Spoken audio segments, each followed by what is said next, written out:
المحمود والحمد لله حمد الحامدين حمد العارفين حمد الشاكرين والحمد لله ثم الحمد لله أشهد أن لا إله إلا الله أشهد أن محمدا عبده ورسوله اللهم صل على سيدنا محمد اللهم صل على سيدنا محمد اللهم صل وسلم وبارك على سيد الوجود سيد القونين سيدنا محمد وعلى آله وأصحابه ولبيته وذريته أجمعين. Amma ba'du, yang saya cintai, hormati ayahanda Walid, semoga Allah berkahi hayat beliau, berkahi keluarga beliau, berkahi pergerakan harakah Islamiyah beliau. Wabil khusus juga semua anak didik dan murid-murid ayahanda, semoga kita semua istiqamah di jalan Allah Subhanahu wa taala. Nikmat paling besar nikmat bersama Allah. Namun jika belum merasakan kebersamaan dengan Allah, maka nikmat terbesar bersama dengan orang yang bersama Allah. Maka atas rasa syukur ini kita katakan lakal hamdu ya Rabbana, bagi Engkau ya Allah segala puji, segala puja yang telah mempertemukan kita, karena masyayikh kita berkalam dengan hadis Nabi sallallahu alaihi wasallam, al-arwah junudun mujannadah, pada hakikatnya semua ruh, apakah ruh saya, ruh ayahanda, ruh kita semua, junud, jamak daripada junud, tentara. Jadi pada dasarnya ruh itu adalah tentara. Mujannadah, yang dikomandoi, yang dipimpin. Oleh karenanya, jika di alam arwah, alam ruh, ia dipimpin oleh ruhaniyah baginda Rasulullah SAW, maka di alam ini pun dia mesti terpimpin kembali oleh ruh Sayyidina Muhammad SAW. Maka nikmat ini akan sempurna kita syukuri apabila kita bersalawat kepada ruhaniyah Nabi Muhammad sallallahu alaihi wasallam. Assalatu wassalamu alayka ya abal arwah, assalatu wassalamu alayka ya ruhal arwah.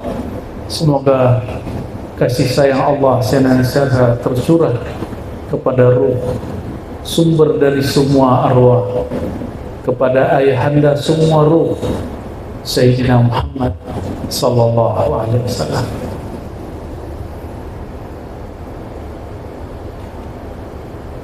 Apabila nanti hari kiamat Nabi Muhammad SAW mengatakan, orang-orang terbaik, orang-orang terdekat, aulakum aqrabukum ilayya, orang-orang yang paling dekat kepadaku nanti di hari kiamat, di saat semua orang panik, semua orang ketakutan, semua orang gelisah, semua orang tidak ada yang merasa aman. Siapakah yang paling dekat, paling aman? Aktsarukum sholatan alayya, orang yang paling banyak sholatan. Sholatan dapat diartikan sholat ataupun bersolawat. Namun kata sholat bagi ahli syariat diartikan dimulai daripada niat takbir, diakhiri dengan salam. Namun ahli thariqah mengartikan sholat bilangan sholat dan bilangan sholawat. Maka banyaklah ijazah mursyid, habaib, para kiai, para tuan guru, mereka mengijazahkan sholawat 313, salawat 400 kali, salawat 1000 kali, 70.000 kali. itu secara ilmu thariqah masih ada angkanya, masih ada bilangannya, zikirnya masih berbilang. Maka bagi ahli thariqah, orang terdekat kepada baginda sallallahu alaihi wasallam, orang yang paling banyak bilangan zikirnya. Ternyata sahabat-sahabat pun melakukan itu. Sahabat-sahabat yang masih pada masa hayatnya, masa mudanya, beliau memberikan contoh berzikir dengan bilangan. Itulah Sayyidina Abu Sa'id Al-Khudri, Sayyidina Abu Hurairah. Sayyidina Abu Hurairah, saudara-saudariku, beliau tiadalah tidur kecuali ia berzikir 12.000. Begitu juga sahabat-sahabat yang lain. Namun lain lagi dengan sahabat yang ahlul haqiqah, seperti Sayyidina Abu Bakar, Sayyidina Umar, Sayyidina Uthman, Sayyidina Ali. Ketika Sayyidina Ali bertanya kepada Rasulullah SAW, "Ya Rasulullah, dullani ala aqrabit turuq ila Allah." Wahai baginda, tunjuk ajarlah aku jalan terdekat menuju Allah, jalan paling cepat, paling pendek menuju Allah Subhanahu wa ta'ala. Lalu baginda SAW mengatakan, "Wahai Ali, jalan terdekat kepada Allah adalah zikrullah." Bagi ahli tarekat diartikan zikrullah, zikir bilangan angka. Tapi bagi ahli haqiqah, zikrullah itu mengenal yang disebut, mengenal yang diingat. Lain dengan ahli ma'rifat, ianya memandang kepada yang punya nama, memandang kepada zat yang punya nama, kepada sifat yang punya nama, kepada perbuatan dan gerak yang punya nama. Lain jalan, lain yang dirasa, lain tingkatan, lainlah azwaq dan rezeki yang Allah beri. Malam ini mungkin kita sama-sama duduk, tapi saat bersalawat, rezeki, nikmat, zauq yang Allah berikan lain. Itulah kayanya Allah Subhanahu wa ta'ala. Maka saudara-saudariku, jika disebut dalam hadis Nabi tadi, orang yang paling dekat kepadaku, orang yang paling pertama kali aku selamatkan nanti di akhirat, aktsarukum salatan alayya, orang yang paling banyak salatan, yang paling banyak mengenal hakikat Sayyidina Muhammad sallallahu alaihi wasallam. Apabila kita belum jumpa seseorang, kita sebut-sebut namanya. Apabila jauh, kita panggil wahai Tuan. Tapi jika dia sudah dekat, kata wahai ilang, namanya pun tidak disebut, cukuplah memandang.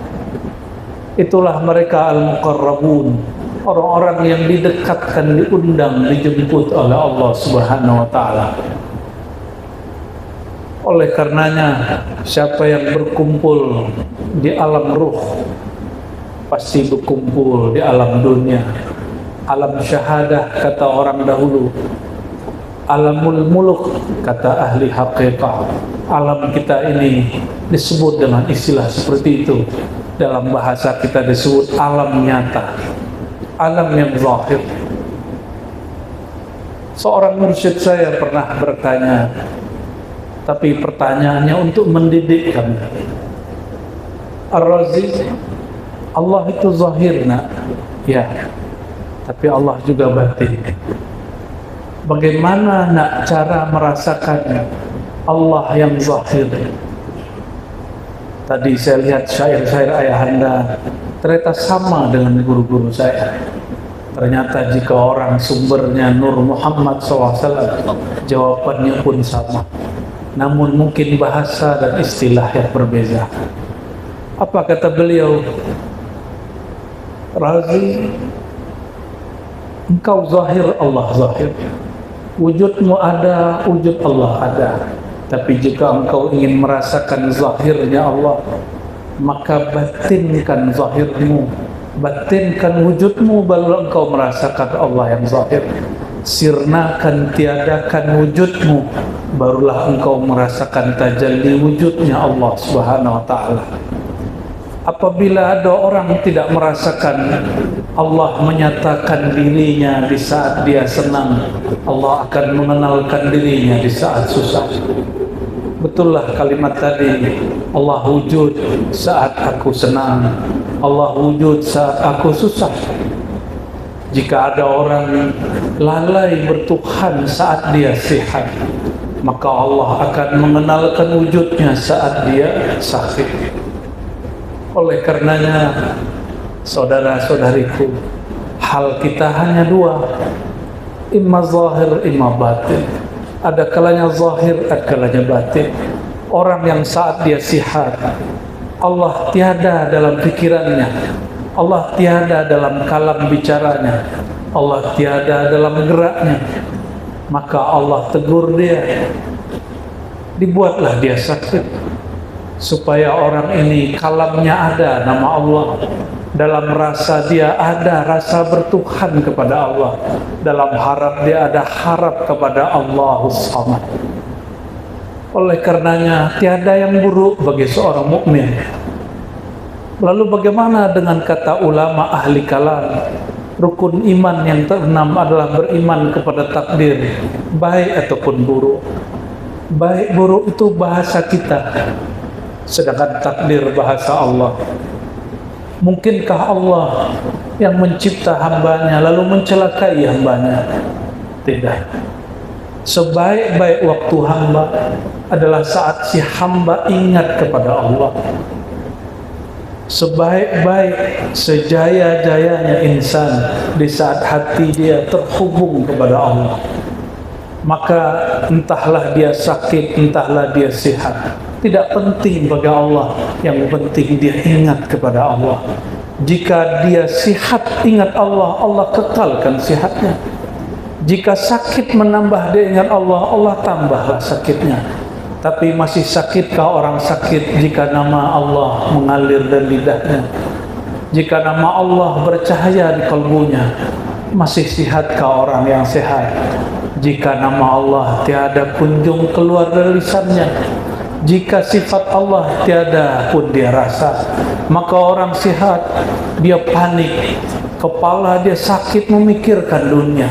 Taiba abdul dinar, badan dia sehat, tapi jiwa dia lelah, jiwa dia sakit karena dia cinta kepada dunia. Fi qulubihim marad, di kalbu mereka ada penyakit. Maka tuan-tuan, puan-puan, jangan mengeluh jika ada sakit, panggil namanya. Tadi saya senang ada syair hu Allah. Itulah syair, itulah nafasnya hayat manusia. Apabila dia sakit dia mengatakan, betul tak? Itu bunyi nafas dia.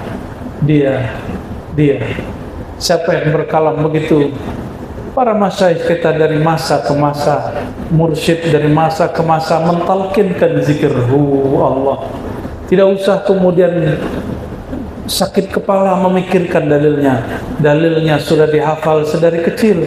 Qul huwallahu ahad. Jika ada orang bertanya, kita tidak usah berdebat lagi dengan Wahabi. Cukup berdebat dengan diri sendiri. Kenapa kalbu ini susah mengingat ilahi? Hati keras kalau suka berdebat dengan orang, walaupun kita benar, tapi benar itu milik Allah Subhanahu wa ta'ala. Maka tuan-puan yang makan Allah, inilah asrar kenapa baca qul huwallahu ahad sama dengan sulutul Quran, sepertiga Quran. Karena sir asma Allah tertulis mulai dari kalimat hu Allah ahad. Itu sudah 3 dan mencakup semua nama Allah yang ada di Quran. Baru diturunkan Allahus Samad dan lain sebagainya. Allahumma shalli ala sayyidina. Maka siapakah orang yang paling berbahagia? Man as'adun nas. Imam Al-Ghazali menulis kitab khusus kecil setelah diringkas oleh Syekh Amin Al-Qurdi. tapi dalam bahasa Persia dia sangatlah tebal sampai 1000 halaman, berjudul Kimia Sa'adah. Apa kata beliau? As'adun nas a'rafuhum billah. Orang paling bahagia, orang yang paling kenal Allah, sumber bahagia, asal bahagia. Namun karena Allah tiadalah bertempat, Allah tiadalah berjarak, maka Allah berilah kita hijab kedekatan, hijabul qurbah. Itulah Sayyidina Muhammad sallallahu alaihi wasallam. Maka kepada Allah mesti berhijab. Hijab kita adalah Sayyidina Muhammad sallallahu alaihi wasallam. Hijab nur namanya. Datanglah kepada Allah dengan hijab nur. Tapi tidak sedikit orang tersadarkan dengan hijab zulumat. Betapa banyak orang sadar saat dia maksiat, tidak sadar saat maksiat, dia sadar setelah maksiat. Dan tidak sedikit juga orang taat dia sombong. Tidak sedikit orang yang selawat merasa lebih suci daripada yang tidak selawat. Betapa banyak orang bertorekot merasa torekot dia lebih mulia dari torekot yang lain. Hijab nur. Tapi dalam nur itu hati-hati, ada kegelapan. Sebagaimana dalam kegelapan itu ada nur. Kecuali nur baginda Nabi Muhammad sallallahu alaihi wasallam. Hijabnya dengan Allah, fakana qaba qausaini aw adna. Hijabnya hanya seperti seakan 2 busur panah saja. Artinya antara baginda dan Maulana Allah tabaraka taala pun masih berjarak hijab. Itu bukanlah jarak jisim, jarak tempat. Itu jarak dalam pengertian zauq. Jika dia tidak berjarak dengan Allah, maka Sayyidina Muhammad SAW akan disembah orang. Maka perlu dah dia dihijab. Satu kali munsyidah di kota Madinah bersyair, penasihat perempuan. Mungkin belum ada munsyidah perempuan. Di masa Rasulullah ada penasihat perempuan, munsyidah. Mereka bersyair, tetapi syairnya sudah mulai menzahirkan yang ayahanda sebut sisi ketuhanan dan kehambaan. Kehambaannya hilang, malah ketuhanan yang muncul. Apa kata mereka, para munsyidah di zaman Rasulullah SAW? Di Sahih Bukhari disebutkan, para perempuan itu mengatakan, fina nabiyyun ya'lamu ma fil ghad. Bersama kami ada seorang nabi yang tahu masa depan. Kalam ini secara hakikat sahih, tapi secara adab ma'rifat baginda sallallahu alaihi wasallam melarang itu.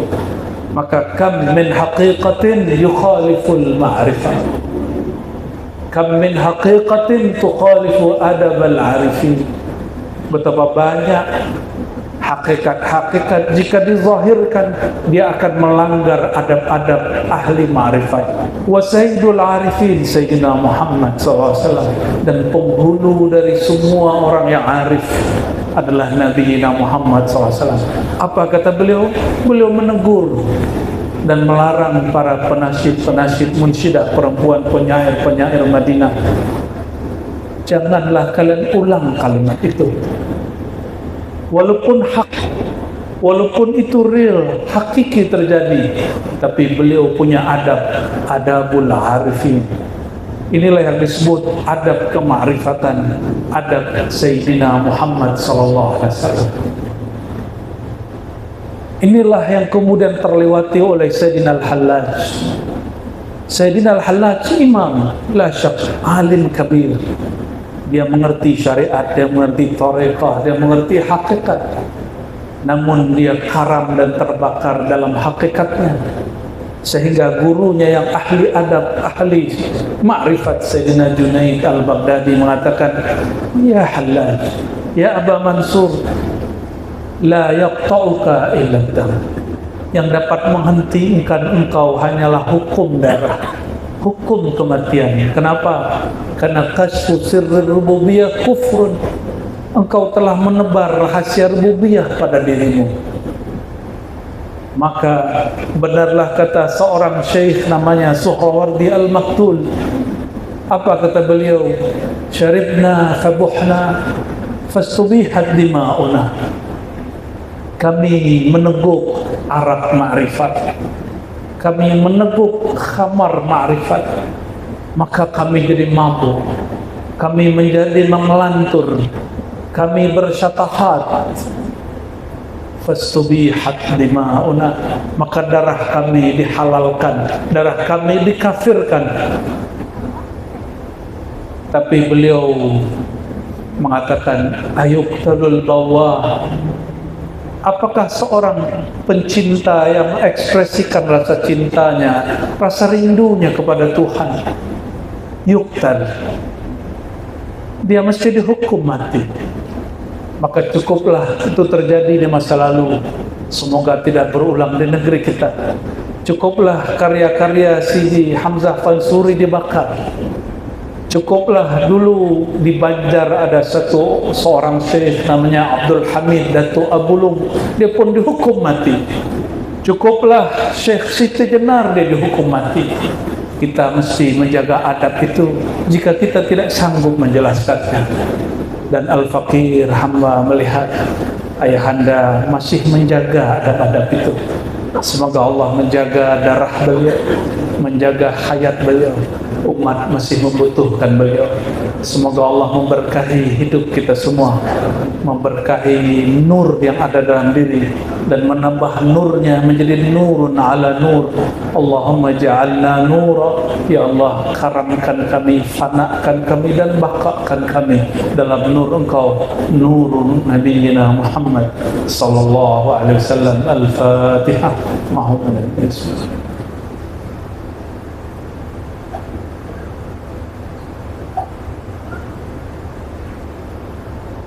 Barangkali itu ayahanda.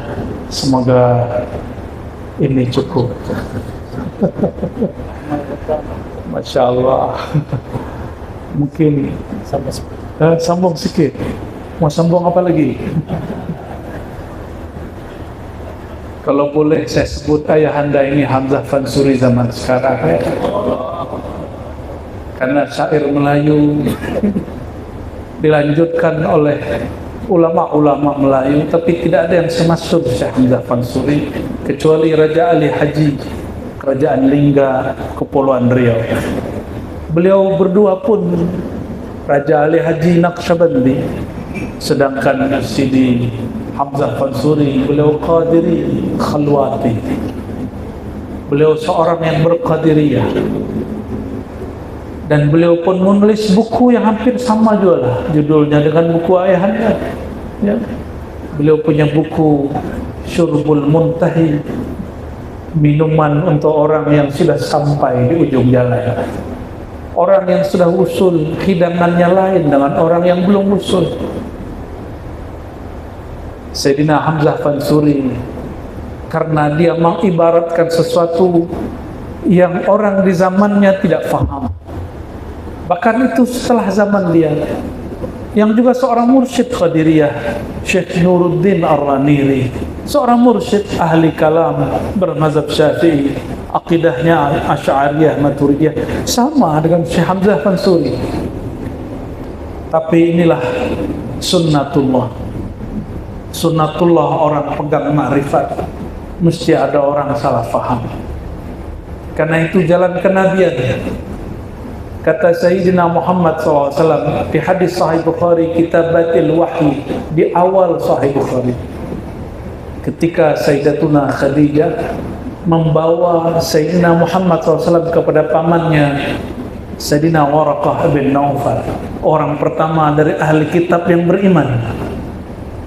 Sayyidina Waraqah mengatakan, wahai Ananda, engkau nanti akan terusir, dan aku berkeinginan ingin menjadi pejuang yang akan menjagamu jika umurku panjang.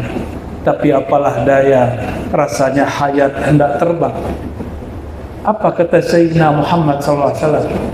Awa mukhrijiyahum, apakah umatku, rakyatku, bangsaku, saudara-saudaraku di Mekah akan mengusir aku, akan memfatwa sesat aku.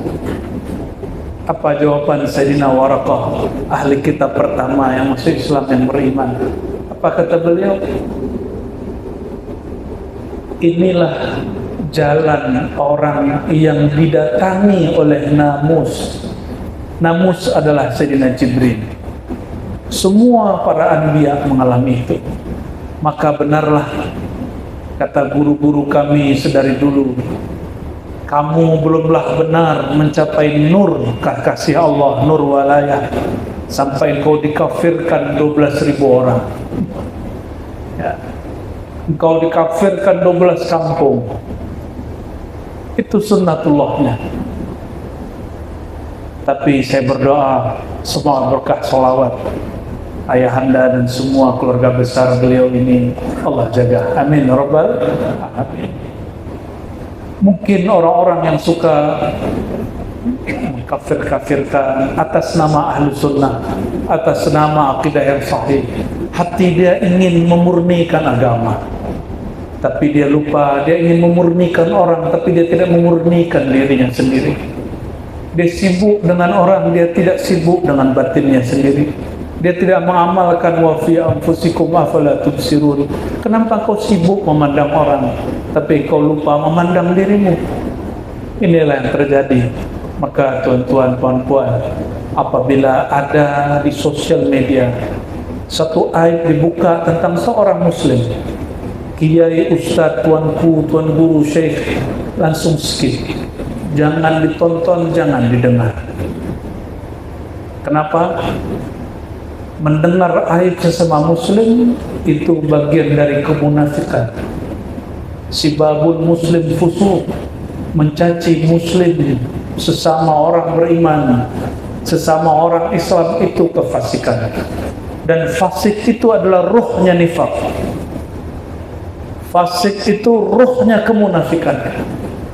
Maka orang munafik itu dia sudah membatinkan kekufuran. Dalam kekufurannya masih ada lagi yang batin, namanya fasik. Na'udzubillah, summa na'udzubillah. Ini yang dikata dalam Al-Quran yang tadi juga kita baca. Fi qulubihim marad. Di hati mereka ada penyakit, tapi dia tidak tampak. Penyakit di hati, penyakit di jantung, tampak tak? Bagaimana cara mengetahui di dalam livernya ada penyakit, di dalam ususnya ada penyakit? Bagaimana caranya? Mesti datang ke dokter, datang ke hospital, masuk lab. Betul enggak? Lalu apalagi jika penyakit itu penyakit yang khafi. Penyakit yang khafi, obatnya pun harus sir yang khafi. Tidak sanggup diobati oleh puluhan kitab, tidak sanggup, tidak dapat sembuh dengan membaca buku-buku. Karena buku itu dulu tiada. Rasulullah SAW mengobati manusia dengan Alkitab.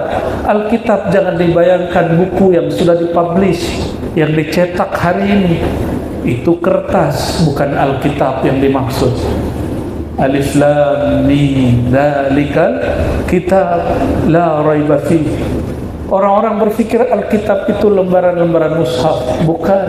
Alkitab itu yang turun ke dalam dada baginda Nabi Muhammad sallallahu alaihi wasallam. La raiba fihi, dia tidak ada keraguan.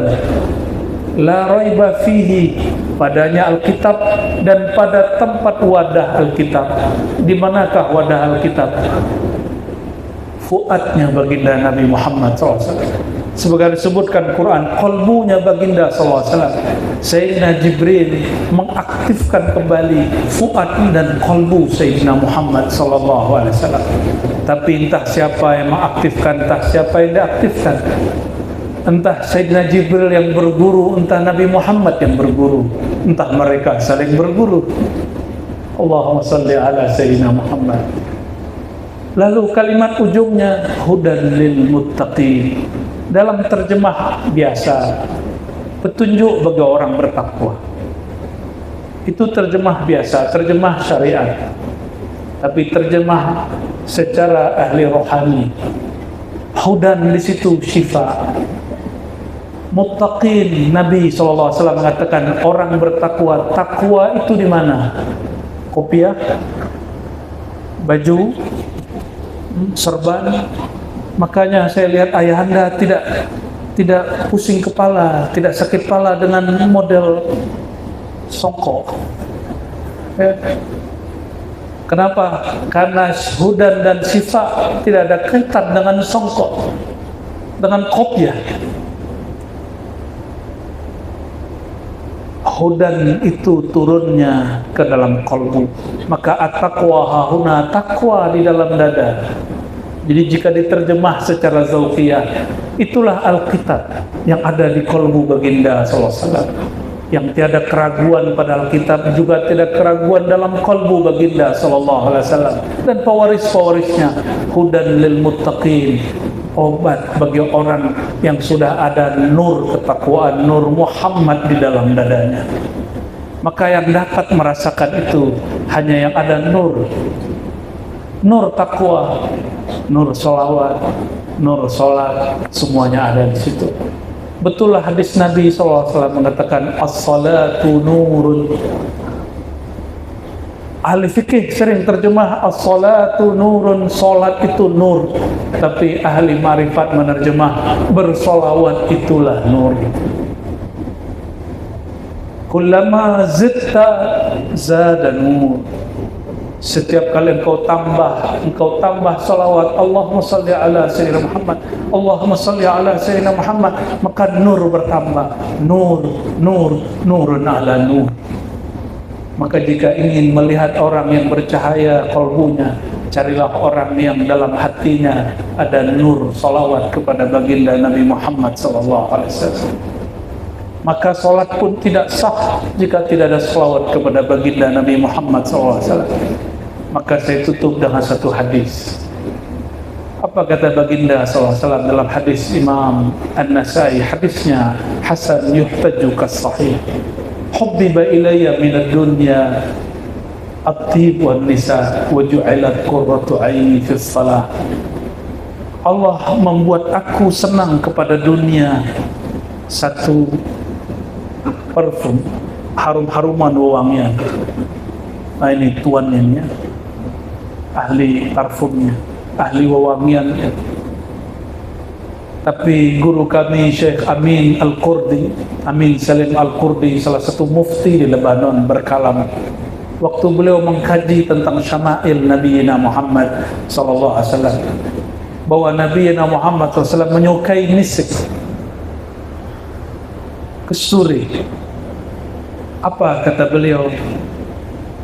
Entah misik yang mengharumkan tubuh baginda, entah sebaliknya baginda yang membuat misik menjadi harum membahana. Allahumma salli ala sayyidina Muhammad.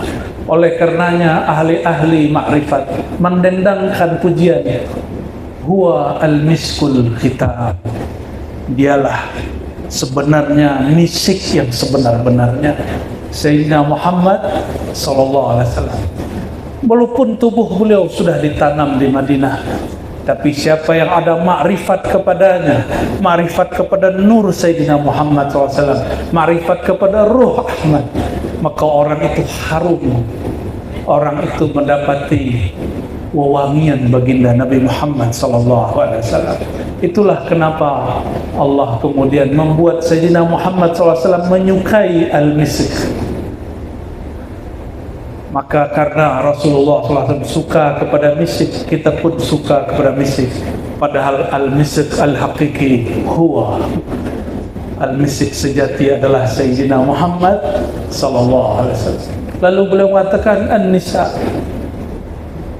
Yang kedua yang Allah buat aku suka adalah lawan jenisku, pasanganku. Itu sebabnya para nabi semuanya menikah. Hatta Nabi Isa semuanya menikah. Ini yang masih bujang-bujang menikah. Itu dunianya Nabi Muhammad sallallahu alaihi wasallam. Kenapa? Orang mengira menikah menjauhkan diri dari Allah. Tidak. Menikah itu justru memandang jamalnya Allah Subhanahu wa taala yang disebut dalam syairnya ayahanda. Jamalullah fi surati banati Hawa, sebagaimana jalalullah fi surati Adam, jalalnya Allah pada citra wajahnya Bani Adam. Maka pancaran tajalli dari jamal indahnya Allah ada pada perempuan. Namun keindahan itu penuh dengan ujian. Inna min azwajikum wa auladikum aduwwan lakum fahdharuhum. Sungguh anak dan pasanganmu akan menjadi musuh ujian bagimu, tapi tidak boleh berlaku kasar. Fa'fu wasfahu waghfiru, beri maaflah, sentuhlah, waghfiru, hapuslah masalah dia, jangan ungkit-ungkit kesalahan dia. Itulah kenapa Rasulullah SAW dibuat suka menikah, tidak membujang. Dan yang terakhir, meskipun beliau istrinya cantik-cantik, walaupun semua pewangiannya sangatlah harum, tapi pelipur laranya bukanlah misik, pelipur laranya bukanlah wanita atau bagi wanita laki-laki, bukan juga kendaraan. Imam yang menulis Syawahidul Haq, yang kumpulan Afdhalus Salawat, juga Yusuf Nabahani, mempunyai kitab khusus tentang manaqib Nabi Muhammad SAW. Apa kata beliau? Sayyidina Muhammad orang kaya, dia punya onta 20, kuda sekian belas, sangatlah kaya. Sama seperti orang ini punya kereta, dan keretanya pun bukan produk lokal, produk luar negeri. Allahumma sholli ala Sayyidina Muhammad, ya. Tapi bukan itu yang menghibur beliau. Pelipur laraku wa ju'ilat qurratu aini fis salat. Allah jadikan pelipur laraku di dalam, kata ahli syariat salat, tapi ahli ma'rifat mengatakan as-salawat. Itulah makna daripada salat. Jadi salat dalam bahasa Arab lafzun mushtarak, kalimat yang mengandung dua makna. Ialah salat, ialah salawat. Maka kita sebut salawat dalam bahasa Arab salati. As-salatu wassalamu alaika. As-salatu bukan salat aku, tapi salawat aku. Oleh karenanya, jika ingin, wahai tuan-puan semua, saudara-saudariku, ingin membuat bahagia baginda, aksirus salata alaih, perbanyak salawat kepadanya. Dan afdalus salawat, salawat yang paling afdal bukan angka, bukan bilangan. Salawat yang paling utama, salawat orang yang mengenal siapa yang dia salawati, yang merasakan hadir balasan dari zat yang dia salawati. Semoga salawat kita diizinkan untuk dibalas, diizinkan untuk dilimpahkan kembali kepada kita. Amin ya rabbal alamin. Maka tiadalah salah jika thariqah ammah yang dibagi ayahanda, thariqah salawat Jibril, itulah thariqah paling mudah yang menyenangkan hati baginda Nabi Muhammad SAW. Beliau tak butuh salawat kita, kita yang memerlukan limpahan rahmat dari salawat beliau. Maka beliau senang apabila kita senang. Inilah makna dari kalam beliau, ummati. Ya, di Jogja, di Jawa, di Sumatera ada satu kelompok salah faham tentang hadis ummati. Apa kata mereka? Nabi Muhammad itu wafatnya tidak sempurna, karena dia wafat tidak baca la ilaha illallah, yang dibaca ummati. Pernah dengar tak? Baru dengar? Alhamdulillah. Orang ini salah paham. Kata dia, dulu Nabi Muhammad berkalam tapi dia tidak konsisten. Man kana akhiru kalamihi la ilaha illallah dakhalal jannah. Siapa akhir kalam dia la ilah pasti masuk surga. Tapi ia sendiri matinya membaca ummati, bukan baca la ilaha illallah. Orang ini tidak paham kajian ma'rifatullah. Orang ini terbakar hakikat, terbakar zikir ismuzat, kurang bersolawat. Makanya jangan hanya banyak wirid, zikir Allah, mesti juga menyebut Muhammadur Rasulullah sallallahu alaihi wasallam supaya kita tidak terbakar. Apa sebabnya? Iblis pun zikir Allah, tapi dia tidak mau baca Muhammad Habibullah, Muhammad Nurullah. Maka jika jumpa yang mengaku mursyid, mengaku wali, mengaku malaikat dalam perjalanan zikir, bacalah Muhammad Rasulullah. Jika ia tidak baca, dia syaitan. Bacalah Muhammad Nurullah. Jika ia tak baca, itu syaitan. Jika dia tidak mengajarkan Nur Muhammad, mengenal kepada Sayyidina Muhammad SAW, itulah yang disebut khayali syaitani, khayal yang bersumber daripada syaitan. Oleh karenanya, saudara-saudariku, tuan-puan yang makan Allah, meskipun ada perbezaan dalam pergerakan thariqah dengan siapapun, jangan pandang itu, pandanglah bahwa niat kita hanya ingin menyenangkan hati baginda Nabi Muhammad sallallahu alaihi wasallam. Assalatu wassalamu alayka ya sayyidana ya habibana ya Rasulullah. Semoga salawat ini sampai juga kepada engkau wahai ruhaniah baginda. Lihatlah kami ya wahai baginda. Dan katanya uridat alayya a'malu ummati, engkau mengatakan semua amal umatku telah diperlihatkan kepadaku. Wahai baginda Rasulullah, wahai ayahanda rohani kami, saksikanlah kami bersalawat kepada engkau. Assalatu wassalamu alaika ya sayyidana ya habibana ya aba arwahina ya Rasulullah. Allahumma salli ala sayyidina Muhammad wa ala ali sayyidina Muhammad. Saya rasa cukup ayanda ya. Semoga Allah ridha kepada kita. Ilahi anta maqsudi wa ridhaka matlubi. Assalamualaikum warahmatullahi wabarakatuh.